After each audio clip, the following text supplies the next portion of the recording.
Welcome to Riding Blind. I'm your host, Dan Bracken.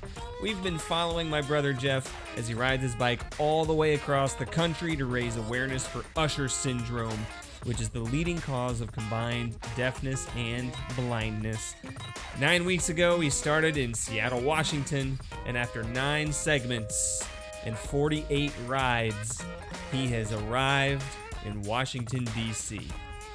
We talked to Jeff today from his house in Kentucky. All he wants to do is take a nap, but I'm not going to let him. I'm going to make him talk to us one more time. Hey, Jeff. Hey. Welcome home. Yeah, I've been getting a lot of that today. Wow. Congratulations. You've made it all the way across the country. Yep, made it all the way across the country. It's pretty wild. You're riding into Washington, D.C. Explain some of your feelings knowing that your ride was coming to an end. It was weird. It was all of a sudden, it was like, wow, this is it. Like, I'm done. Done. What do I do now? You know? It's like, what do I do now? Like, it just hit me. I've been enjoying, I've hated being apart from my family, but I've been enjoying all these rides and seeing the country and that being my reality for 9 weeks has been amazing. And then it's like, oh, that's not my reality anymore. Like, yeah. I've got to get like readjusted back to my normal life. And even Mary made a comment like later that day because something happened and we were both kind of agitated, and she was like, I have to relearn you. I have to relearn who you are. And we have to relearn each other. And I'm like, yeah, we got to go back to our old reality and figure out what that was again. Yeah, you just had an incredible experience that was largely void of her presence. And so you've changed. And because she's had an experience apart from you, she's changed a little bit. Yeah, you got to learn each other again. Yeah. I mean, and I was like, oh, that's a good point. So just definitely a huge sense of accomplishment, a sense of joy, a sense of I'm thankful to God for the opportunity to do it. Yeah. Not everybody gets the opportunities or the means to do something like this, and so I was very thankful and just full of gratitude. But also it's just like, so what next? You kind of want the moment to keep going on. Is that maybe the other side of the contentment coin? Like, we've talked a lot about you being content with what your limitations are, right? Whether in plenty or in want. And I think we focus on that in want part. But like, how do you be content when you're in plenty? Right now, you've finished this incredible experience. And how do you avoid feeling grief that it's over? Right. Just to be content in the good thing that it was. Yeah, because not only grief that the riding is over and all that, but the people that I've been with for 9 weeks, serving together, sleeping together, eating together, riding together, for 9 weeks, we were with these people, and now all of a sudden it's like, am I ever going to see you again? Because a handful of them live on the West Coast, like in Oregon and California, and like, when will I ever see you again? It's not like they're just 2 hours away. They're like 26 hours away. Yeah. Driving time. So like, there's some grieving in that too. Yeah. Hey Jeff, why don't you take a minute and, as custom, recap your week? Okay, so started out, we left Pittsburgh on Monday. The day before, a local cyclist in the area met up with us and took a group of us around the city, and he decided to take us to Canton Avenue to show us the steepest road in America. And when I kind of saw some of the route we were doing the next morning because the local took us on the route we were going to be riding the next morning, and I was like, man, I really don't even know if I want to even try Pittsburgh. Like, too dangerous. It seems to be a little too much for me, even if I'm following someone like, and I shared what happened going into Pittsburgh. Yeah. Right. So I was like, I told our trip leader Ellie, I said, man, honestly, I think I'm just going to sag the first segment anyway. I don't even want to mess with this. And so then we kind of had the idea, well, why don't me and you just go do Canton Ave, and then we'll just ride to the first rest stop and then join up and cycle the rest of the way with the group. Nice. So that's what we did. So we skipped the first segment, and I went and rode up Canton Ave, and man, I'll tell you, it was hard, but it was honestly, it was probably my best accomplishment of the summer. Was making up that hill. I mean, I can't. Pictures and videos don't do it justice how steep it is. It really doesn't. And so just conquering that hill was such a proud moment for me. So that was cool. And then the second day was a big highlight because Dad and Uncle Paul drove 7 hours to Connellsville, Pennsylvania. Yeah. And rode what's called the Gap Trail, the Great Allegheny Passage. And so that is an amazing bike trail with crushed limestone that's very rideable, very easy to ride, and it's just through the forest of the Alleghenies. And then after that was from Cumberland, Maryland to Winchester, Virginia to Leesburg, Virginia into DC. And those were some pretty basic rides with some pretty good hill climbs. I got rained on one morning. Not too bad, though. It wasn't bad. And saw some really neat little towns. And then we kind of ended on a crummy ride before DC. There was like 9 miles of loose gravel that was just, miserable. It was just these steep hills, and going down these hills with loose gravel, I was just riding the brakes the whole way. Like I thought I was going to set fire to my disc brakes. So that was kind of crummy riding, but overall great weather and just great final days. And on the last day to DC, everybody rode as one giant pack. We just took our time, and voila, we made it. That's incredible. Did you have any Usher moments this week? Well, riding the Gap Trail, so it was cool because a lot of people in my group were really concerned about me riding in the tunnels. Oh, yeah.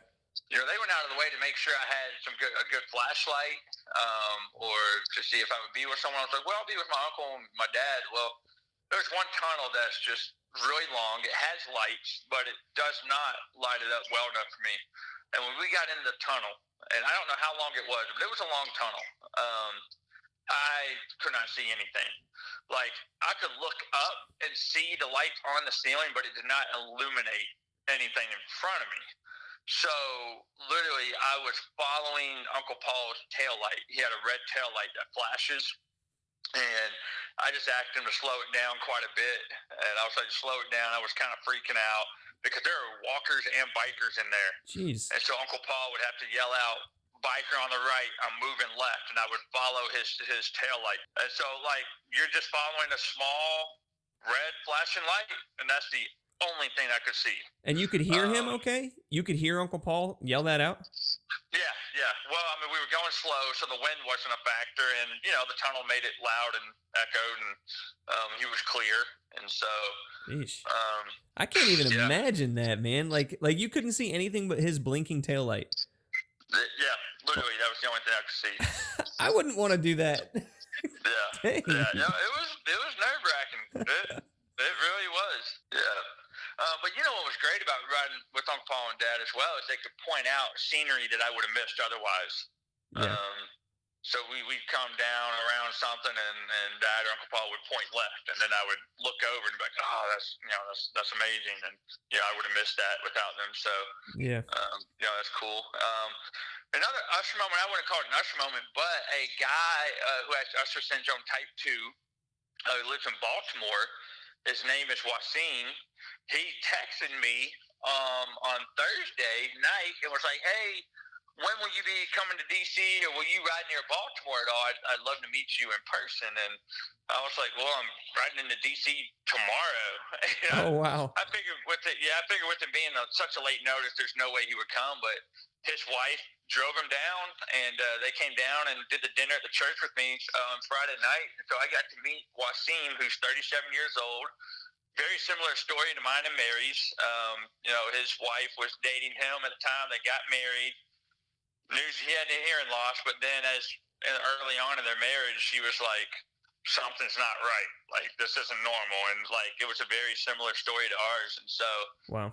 So he got to come, we got to share stories and this and that. And he sees probably less than I do.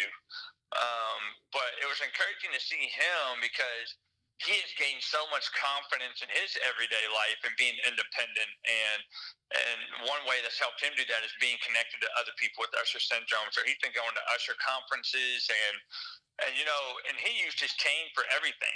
I mean, just moving from one table to the next. And so that almost kind of gave me some confidence and encouragement to use mine more, to not be so worrisome about what other people might be thinking. And That's I cool. said the other Usher moment was, so Uncle Paul made those goggles. Remember those goggles Uncle Paul made? Yeah, did he bring him with him? Yeah, so he brought it with him. And so I have it now. And that has been okay. When we were talking last week about how do I educate people on the spot? Oh, yeah. So Uncle Paul said, make a business card and just like give them the business card, and then just like look it up, just look up this information or whatever. Yeah. But also, I've learned that nothing has explained the vision part of my Usher syndrome better than his goggles. Cool. When people could just put it on, you could tell like, wow, they really understood.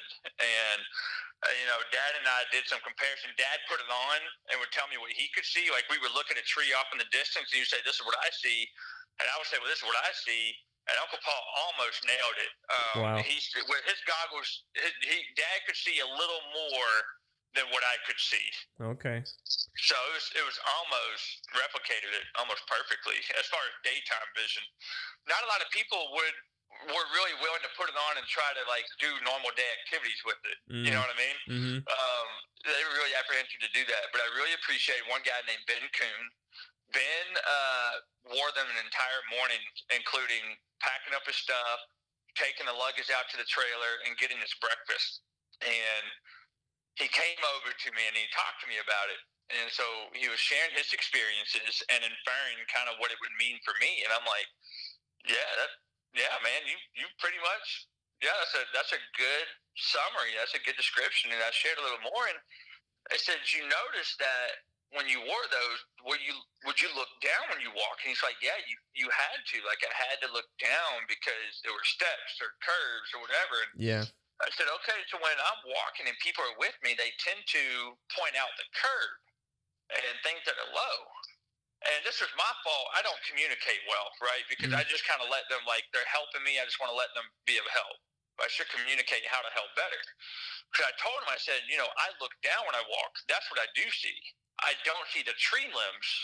That's what I miss. And I told him a time where we were walking somewhere one day after our ride, and then I got slammed by a tree limb and it cut my forehead. Yeah. And so he was saying, he shared this devotion, like doing this goggle thing helped me realize that you don't know how to help someone until you really get to know them. And, talking about when I look through Jeff's eyes and we think we're helping him this way, but until you really talk to him and get to know him and understand what he's seeing and what he's feeling, you can't really help him the right way. Right. And he was just meaning that to apply for anybody, For me, that is the story of like God's incarnation. Like if God wanted to understand what kind of solution would actually work for the human problem of sin, like why not become a human himself to experience what it was like, So I think that is like so central to the gospel is the humility of Philippians 2 that says lay down your own interests to pick up the interests of others. Like it's all right there. It's all wrapped up right there in that experience that Ben had with your goggles. Yeah. Amen. Instead of carrying business cards around, are you just going to carry those goggles around in a backpack? Yeah, I think so. I think I just need to like attach them to whatever I'm wearing or something and just, yeah. But don't forget to fill your pockets with earplugs too. Oh, yeah. Do you remember being at that Yellowstone gift shop where you knocked over all those mugs? Yes, I do. I did try to call them today, but they didn't answer. I wonder if they're closed on Sundays. Yeah. However, I did find a picture, and I can tell you, I'll post the picture to the Facebook page later. It's no wonder you knocked over all those mugs, though, because I think I would have knocked over those mugs. Like, I wonder how many other people have knocked over those mugs just because of the way they're stacked. Yeah. They got little tables of them everywhere, it seems. So that's That's why I wish we could have gone into like a store or something and have someone wear the goggles. I'm telling you, these goggles Uncle Paul made, they're a game changer and explaining to people. That's awesome. So, But do you remember the guy that you sneezed on? yeah. I found him. No, you didn't. We're going to call him right now. Huh? We're going to call him right now. No, you're lying. Yeah, you're right. My heart was skipping a beat for real. I was like, there's no way. And if you were going to call him, I was going to hang up. Yeah. Oh, man. I wish, though, man. That would have been a fun conversation. Yeah. Well, okay. So something happened.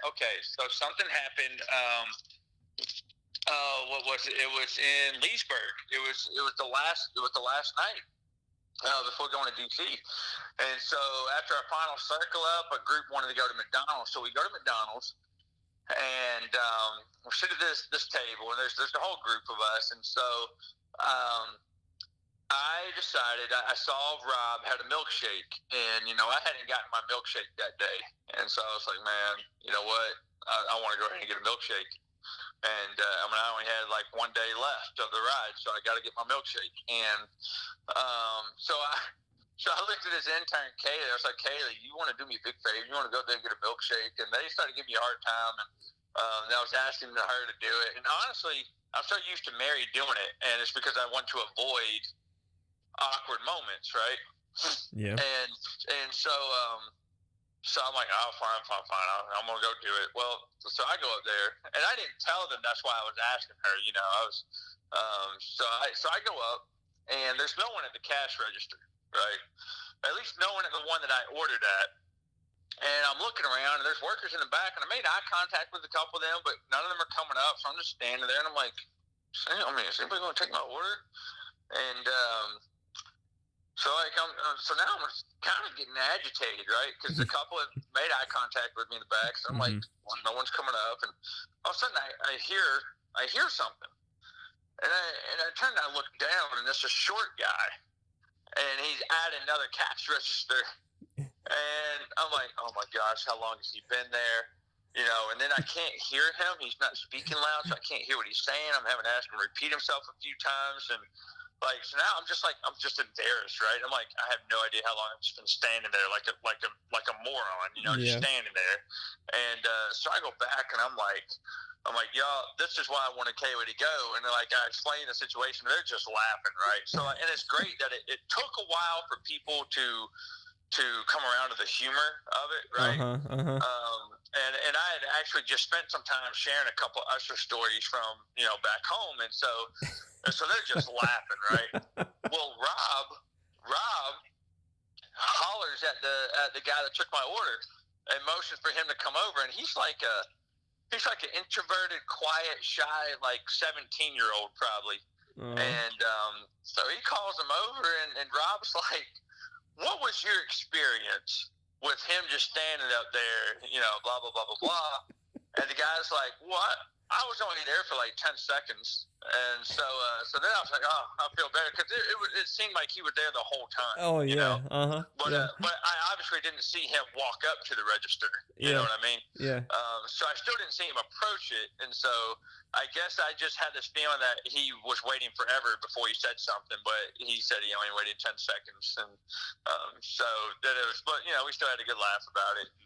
But that's kind of an example of the anxiety that I sometimes get, Yeah. Well, let me ask this. You've talked in a previous episode about the importance of communication, right?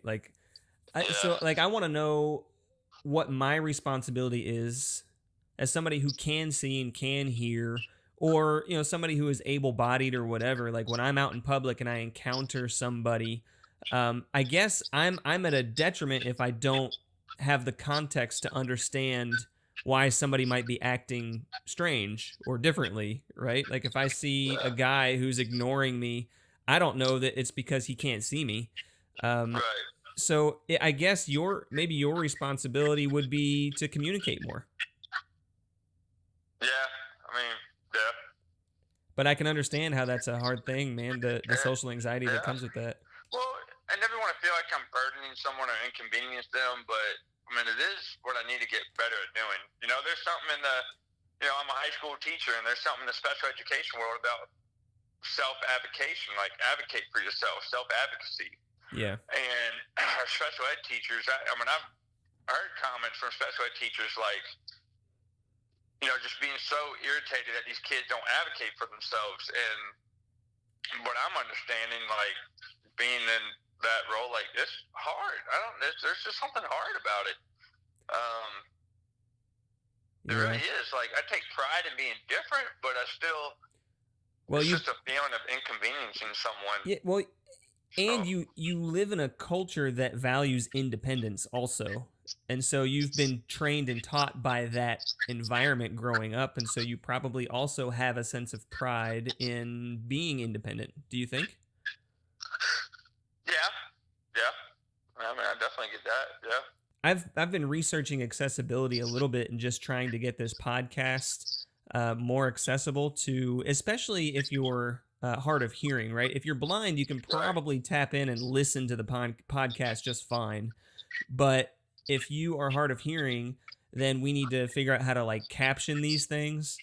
But it's crazy how inaccessible accessibility is for the content creator. Like me putting it out there, I've got 10 hours of content after this episode today that I've got to go in and manually transcribe. Like I have to type everything out. Oh, or I can pay like $300. It's like $1 a minute to pay for professional services to have something transcribed for me. And so I've gone through all kinds of options.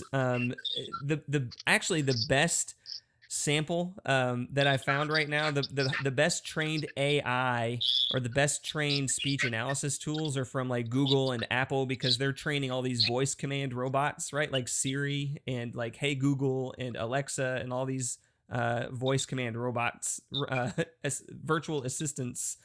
And so I opened up a Google Doc and turned on the voice dictation tool and then played one of our podcasts just to see if Google would listen and dictate accurately. Well, it heard my voice just fine, but when it tried to pick up your voice that I'm recording from my phone right now, it couldn't hear you at all.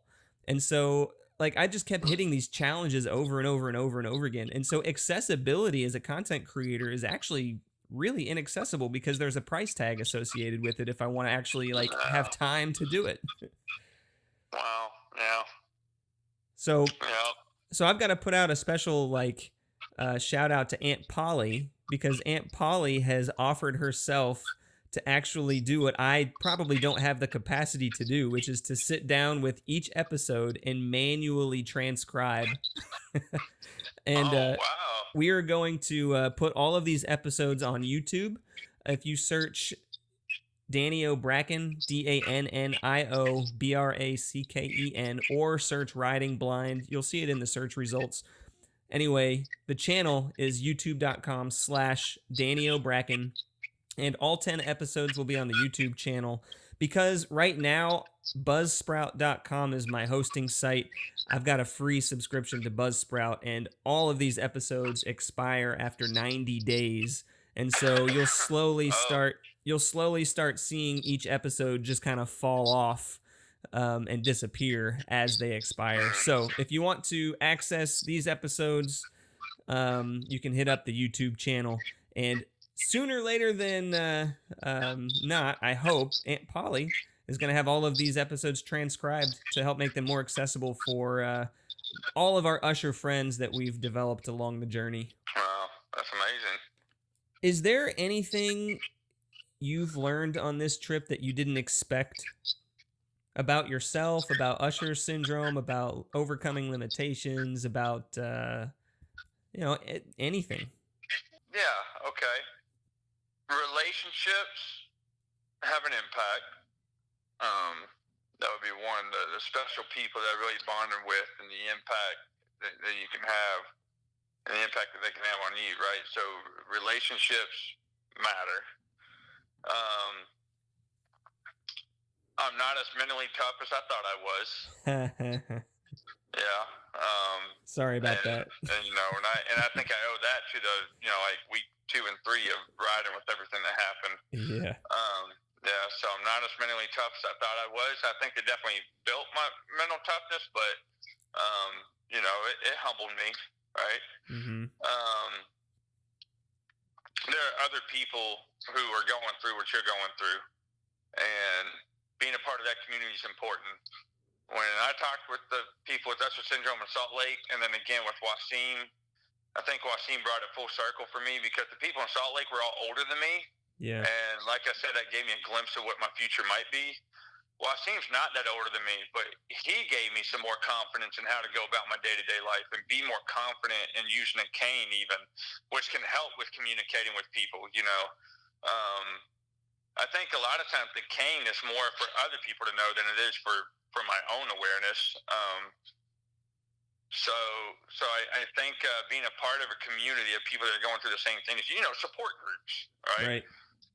Don't be afraid to support groups because there's just something special about sharing experiences that are identical or similar to other people. You instantly feel a connection and a new relationship. So I think that's a third thing. And don't say you want to do something, just do it as soon as you get the chance. No delays. Just do it. Yeah, just do it. As soon as you get the chance, just do it. That's living life to the fullest, isn't it? Just say yes. Yeah. Support those that are close to you who have dreams and ambitions and desires. I mean, I couldn't have done it without Mary, Right. So I think for all of us, man, it's coming to terms with our own mortality too. Not just the loss of vision and hearing, but all of us will lose our life. We are all almost dead, and life goes by so fast. We cannot afford to say no to opportunities when they come up. Yeah. We gotta be yes people. I love that about you, man. Thanks, Dan. All right. Well, this might be the end of it. Golly. Is there anything else you want to get out of me? Well, here's your last chance to let everybody know what you want us to know. Is there anything that you want us to know? What's the bottom line for you?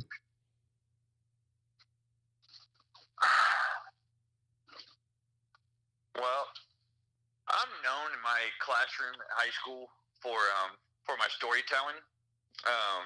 The students love the stories that I have, and the stories that I have, they're my own, and they're entertained by my life.